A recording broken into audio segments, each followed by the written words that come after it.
नमस्कार। Special coverage news पर आप सबका स्वागत और अभिनंदन। बिहार चुनाव में एनडीए में सीट शेयरिंग का ऐलान हो गया। ऐलान कल भी हुआ था, हमने आपको दिखाया था, बताया था। एक सीट अब इधर से उधर की गई है।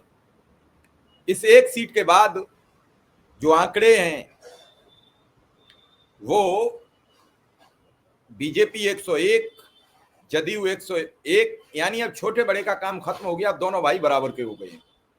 चिराग पासवान को 29, कुशवाहा और मांझी को 6-6 सीटें हो गई। एक सीट मांझी की खत्म कर दी गई, 7 की जगह 6 कर दी गई।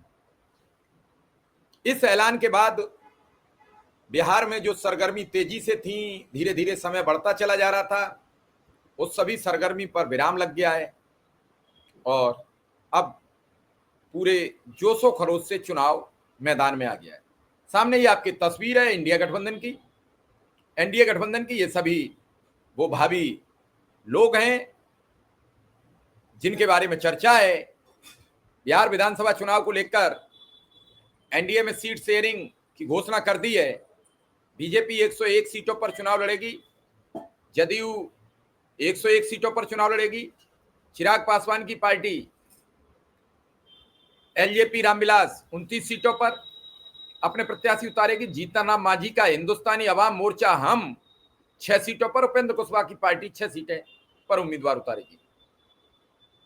2020 के विधानसभा चुनाव में भाजपा 110 सीटों पर लड़ी थी, उसे 74 सीटों पर जीत मिली थी।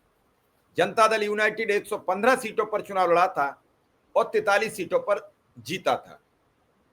पिछले विधानसभा चुनाव में हमको 7 सीटें मिली थी, 4 सीटें जीते थे। वीआईपी 11 सीटों पर चुनाव लड़ी थी, 4 सीटें जीती थी। 2015 में सीट शेयरिंग और रिजल्ट, बीजेपी 160 सीटों पर लड़ी थी, 53 जीती थी। एलजेपी 40 सीटों पर लड़ी थी, 2 सीटें जीती थी। आरएलएसपी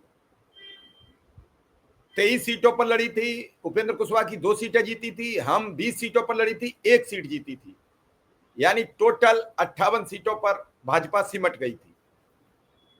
2020 में 135 सीटों पर लोक जनशक्ति पार्टी लड़ी थी। चिराग इस बार एनडीए का हिस्सा है। 2020 के चुनाव में तत्कालीन लोक जनशक्ति पार्टी ने अकेले लड़ा था। पार्टी ने 145 सीटों पर अपनी उम्मीदवार उतारे थे, हालांकि एक ही सीट जीत पाई थी, 134 सीटों पर हार मिली थी। जो 135 सीटों पर लड़ी थी, 115 सीटों पर जदयू लड़ा था। इन सीटों में मुख्यतः वाल्मीकि नगर, केसरिया, बाजपट्टी, हरलाखी, लौका, सुपौल, अररिया, अमौर, कदवाम, आलमनगर, पूरी 115 सीटों के आंकड़े हमारे पास। 2020 में तीसरे मोर्चे पर लड़े कुशवाहा अब एनडीए के साथ हैं। 2020 के बिहार विधानसभा चुनाव में उपेंद्र कुशवाहा की पार्टी राष्ट्रीय लोक समता पार्टी आरएसपी ने 99 सीटों पर अपने उम्मीदवार उतारे थे, लेकिन पार्टी को कोई सीट नहीं मिली। रालोसपा ने 2020 के चुनाव में महागठबंधन जो राजद और कांग्रेस के साथ था को छोड़कर grand democratic secular front GDSF बनाया था, जिसमें बहुजन समाज पार्टी, समाजवादी जनता दल, डेमोक्रेट और अन्य छोटी छोटी पार्टियां शामिल थी। इस बार कुशवाहा की पार्टी राष्ट्रीय लोक मोर्चा एनडीए का हिस्सा है। 2020 के बीजेपी के साथ ही मुकेश साहनी अब, जिनकी विकासशील इंसान पार्टी वीआईपी है, जो राष्ट्रीय जनतांत्रिक गठबंधन का हिस्सा थी, पार्टी ने 11 सीटों पर चुनाव लड़ा था। वीआईपी को बीजेपी ने 21 सीटों के कोटे में से 11 सीटें दी थी। इन 11 सीटों में वीआईपी के 4 सीटों पर जीत हासिल की। वीआईपी जिन 11 सीटों में लड़ी थी उनका नाम है ब्रह्मपुर, बोचहा, गौराबोराम, सुगौली, मधुबनी, बहादुरगंज, साहिबगंज, बलरामपुर, अलीनगर, सिमरी, बख्तियारपुर, बनियापुर। 2020 में मांझी की पार्टी 7 सीटों पर चुनाव लड़ी थी। इन 7 सीटों में गया, औरंगाबाद, नवादा, जहानाबाद, रोहतास जैसे क्षेत्रों में उनके प्रभाव के कारण उन्हीं जिलों में उनको सीटें दी गई थी। बिहार विधानसभा चुनाव में 6 नवंबर को वोटिंग है 121 सीटों पर फेज 1 में। नॉमिनेशन प्रोसेस 10 अक्टूबर से शुरू हो चुका है, 17 अक्टूबर तक चलेगा। स्कूटनी 18 अक्टूबर को होगी, नाम वापसी 20 अक्टूबर को होगी। 18 जिले की 121 विधानसभा सीटों पर चुनाव होगा। इनमें गोपालगंज, सीवान, सारण, वैशाली, समस्तीपुर, मुजफ्फरपुर, दरभंगा, सहरसा, मधेपुरा, खगड़िया, मुंगेर, बेगूसराय, लखीसराय, शेखपुरा, नालंदा, पटना, भोजपुर, बक्सर। और फेज नंबर 2 में 11 नवंबर मंगलवार को वोटिंग होगी 122 सीटों पर। रिजल्ट आएगा 14/11/2025 को। 13 अक्टूबर को यानी कल से वहां भी नॉमिनेशन शुरू हो जाएगा, 20 अक्टूबर तक चलेगा। स्कूटनी 21 अक्टूबर को होगी, नाम वापसी 23 अक्टूबर को। इन जिलों में पश्चिमी चंपारण, पूर्वी चंपारण, शिवहर, सीतामढ़ी, सुपौल, मधुबनी, अररिया, किशनगंज, पूर्णिया, कटिहार, भागलपुर, बांका, जमुई, नवादा, गया, जहानाबाद, अरवल, औरंगाबाद, रोहतास, कैमूर जिले हैं।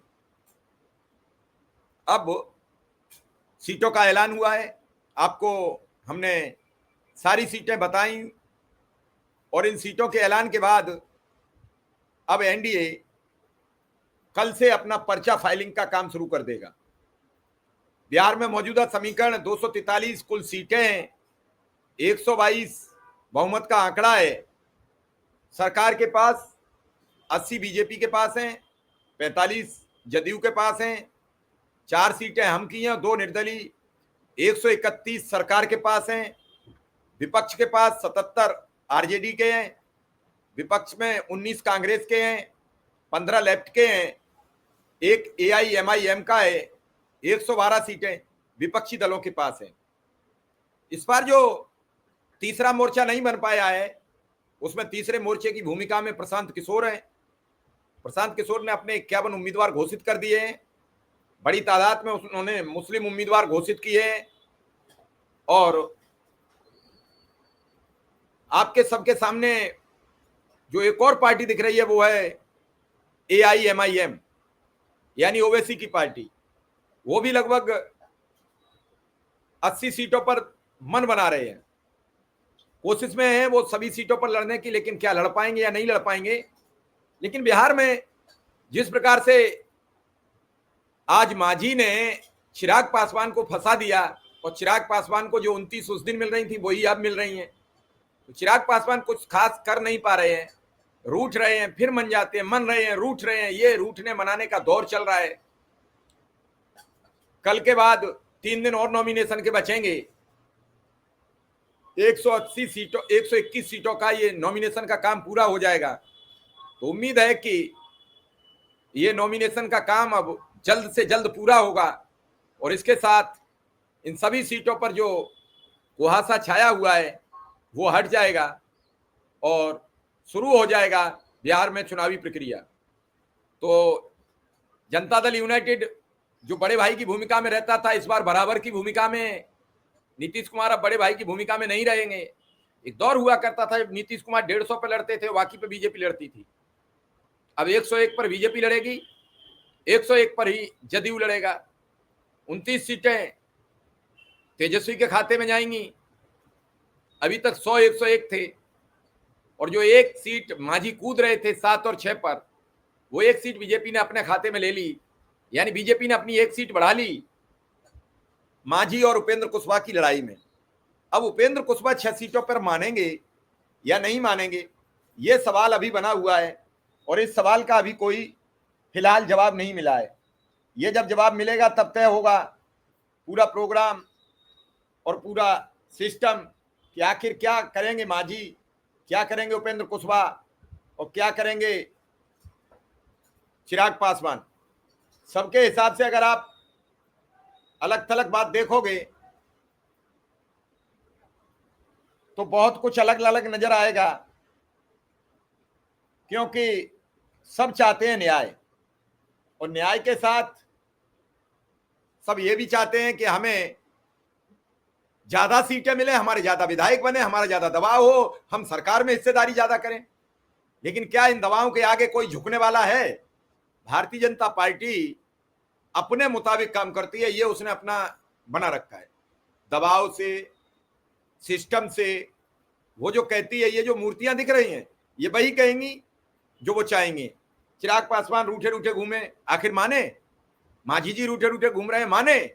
उपेंद्र कुशवाहा कितना भी रूठ ले, मानेंगे उनकी बात?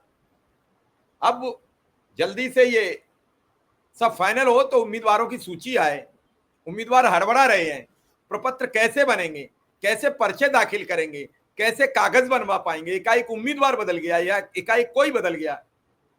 ऐसे में कल उम्मीद है कि इंडिया गठबंधन का भी फाइनल होना चाहिए ताकि उम्मीदवारी तय हो सके। हालांकि मुझे लग रहा है कि जहां जहां उम्मीदवार इन्हें अपने देने होंगे वो दे चुके होंगे और सबको बता भी चुके होंगे कि आप जाइए और लड़िए, तैयारी कीजिए।